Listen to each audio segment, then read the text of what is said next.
जब इतिहास की गलियों से होती हुई ग्रैंड ट्रंक रोड पटना की जमीन पर पहुंचती है तो वो केवल यात्राओं का रास्ता नहीं रहती, वो विचारों की आवाजाही बन जाती है।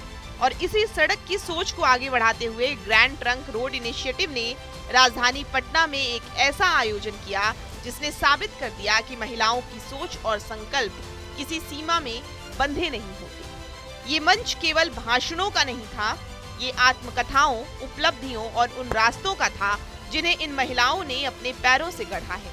देश के कोने कोने से आई 10 महिलाओं और नेपाल से आई एक विशेष प्रतिनिधि ने अपने अनुभव साझा किए। इनमें से कोई बचपन में डॉक्टर बन गई तो कोई स्पेस टेक्नोलॉजी में देश की पहली महिला प्रतिनिधि बनकर उभरी।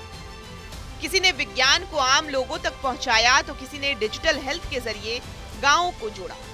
GTRI की प्रमुख अदिति नंदन ने अपने विचार साझा करते हुए कहा कि हमारा उद्देश्य सिर्फ महिलाओं को मंच देना नहीं बल्कि उन कहानियों को सामने लाना है जो अक्सर मुख्य धारा में खो जाती हैं।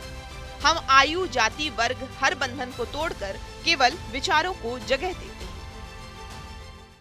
ग्रैंड ट्रंक रोड इनिशिएटिव एक ऐसा प्लेटफॉर्म है जहां हम प्रयास कर रहे हैं इम्पॉर्टेंट वॉइसेस को एक जगह लाना। कवायद ये होती है कि बिहारी वॉइसेस को एक जगह करें, लेकिन टेक्नोलॉजी का हमारा जो सेक्शन है जिसको हम ideas for Bihar annual summit बोलते हैं, जिसका कि आज 4था संस्करण है, उसमें वो एज गैप, वो जेंडर गैप, वो आप डेमोग्राफी का गैप हम लोग मिटा देते हैं। कोशिश ये होती है कि टेक्नोलॉजी कहीं भी किसी को इंस्पायर कर सकती है और जो लोग टेक्नोलॉजी के इस फील्ड में बढ़िया काम कर रहे हैं उनको बुलाया जाए और यहाँ के लोकल जो एस्पायरिंग स्टूडेंट्स हैं, एंटरप्रेन्योर्स हैं, ऐसे बच्चे हैं जो अभी बहुत अर्ली एज में हैं और उनको कुछ करना है खास करके टेक्नोलॉजी स्पेस में, तो उनको एक साथ लाया जाए। कितनी महिलाएं आई हैं अभी? 10 लोग पैन इंडिया से हैं। 10 महिलाएं आई हैं आज के प्रोग्राम में। 3 सेशन है, फर्स्ट सेशन में 3, फिर दूसरे में 3 और तीसरे में 4 लोग हैं। 4 VCs हैं। इंडियन इंस्टीट्यूट ऑफ एस्ट्रोफिजिक्स की डायरेक्टर हमारे बीच में जो इंडिया की लीडिंग साइंटिस्ट हैं एस्ट्रोनॉमी एंड स्पेस पे। उसके अलावा जो है बहुत यंग रुबिता हैं जो नेपाल से हैं, वहाँ का पहला स्टार्टअप है जो स्पेस टेक्नोलॉजी पे काम कर रहा है। उसका 4 VCs हैं, वेंचर कैपिटलिस्ट हैं जो टेक्नोलॉजी स्पेस में ही फंड करते हैं।